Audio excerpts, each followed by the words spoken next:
South zone task force మరియు Malakpet law and order police joint రైడ్స్లో నిన్న ఈరోజు చేసినటువంటి ఈ రైడ్స్లో మనకి ఇక్కడ ముసరాంబాగ్ ఏరియాలోని శాలివార్ నగర్ ఏరియాలో ఈ శివ ఈశ్వరన్ అని చెప్పేసి ఒక అతను ఇక్కడ పెద్ద మొత్తంలో కల్తీ నెయ్యిని తయారు చేస్తున్నటువంటి మ్యానుఫ్యాక్చరింగ్ యూనిట్ మీద రైడ్ చేయడం జరిగింది.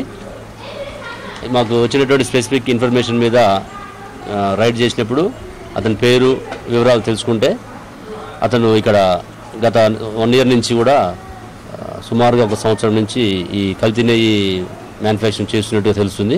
ఇతను డిఫరెంట్ ప్లేసెస్ నుంచి పామ్ ఆయిల్, సన్ఫ్లవర్ ఆయిల్, వనస్పతి నూనె, తర్వాత కొన్ని కెమికల్స్ అండ్ క్రీము వీటన్నిటితోటి నెయ్యి తయారు చేసి ఒరిజినల్ నెయ్యిగా దాన్ని స్వీట్ షాప్స్కి ఎవరైతే నీడీ కస్టమర్స్ ఉన్నారో వాళ్ళందరికీ కూడా ఈ ప్యాకింగ్ చేసి అమ్మడం జరుగుతుంది. ఎలాంటి లైసెన్స్లు కానీ లేవు. దానికి తోడు సిలిండర్స్ కూడా ఏదైతే డొమెస్టిక్ సిలిండర్స్ ఉంటే వాటిని ఇల్లీగల్గా రీఫిల్లింగ్ చేసి కమర్షియల్ వాటిలోకి మార్చేసి అది కూడా నేరంగా ఇల్లీగల్ యాక్టివిటీస్ చేస్తున్నాడు.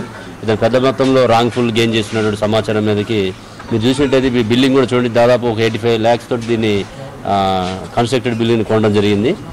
ఇతనే కాకుండా వీళ్ళ యొక్క కో బ్రదర్స్ కూడా గతంలో మనము టాస్క్ ఫోర్స్ ఆధ్వర్యంలో భవాన్ నగర్, రెయిన్ బజార్, చంద్రనగుట్ట ఏరియాలో కూడా రైడ్ చేయడం జరిగింది.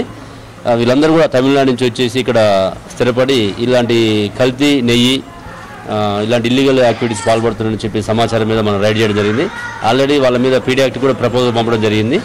ఈ ఎవరైతే రిపీటెడ్ అఫెండర్స్ ఉన్నారో ఈ మధ్యకాలంలో మ్యాక్సిమము తెలంగాణ గవర్నమెంట్ వచ్చిన తర్వాత హైదరాబాద్లో ఎలాంటి ఈ కల్తీ ఫుడ్ ఐటమ్స్ ఉండడానికి వీల్లేదని చెప్పేసి టాస్క్ ఫోర్సు, పోలీసు కూడా స్పెషల్గా దీని మీద ఫోకస్ చేసి రైడ్ చేయడం జరుగుతుంది.